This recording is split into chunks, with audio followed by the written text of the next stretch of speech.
زنا بھی حرام، اور جو عورت زنا کرتی ہو اس کے ساتھ نکاح کو بھی اللہ نے کہا حرام.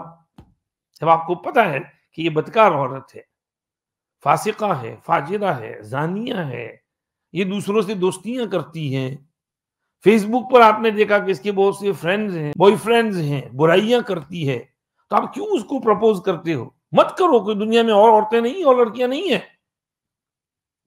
جب آپ کو پتہ ہے کہ یہ لڑکا جو ہے بدکار ہے، فاسق ہے، فاجر ہے، ادھر ادھر آوارگی کرتا ہے، تو اپنی بیٹی اس کو کیوں دیتے ہو؟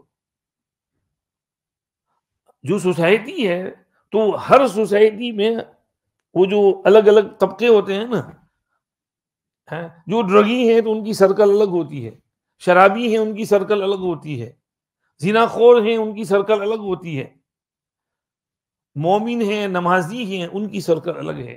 آپ حضرات نیک ہیں، اللہ کے گھر میں بیٹھے ہیں، آپ کی سرکل الگ ہے. تو ہمارے درمیان، ہمارے گھر میں ایسی چیز نہیں ہونی چاہیے کہ کوئی زنا کرتا ہو یا کوئی زنا کرتی ہو، یا شادی کے لیے کوئی زنا والے کو اپنے گھر میں لائیں. نہیں، اس کے اخیر میں اللہ نے کہہ دیا الخبیثات للخبیثین والخبیثون للخبیثات والطیبات للطیبین والطیبون للطیبات اولئک مبرؤون مما یقولون لهم مغفرۃ ورزق کریم. خبیث عورتیں خبیث مردوں کے لیے، خبیث مرد خبیث عورتوں کے لیے، پاک پاکیزہ عورتیں پاک پاکیزہ مردوں کے لیے، پاک پاکیزہ مرد پاک پاکیزہ عورتوں کے لیے.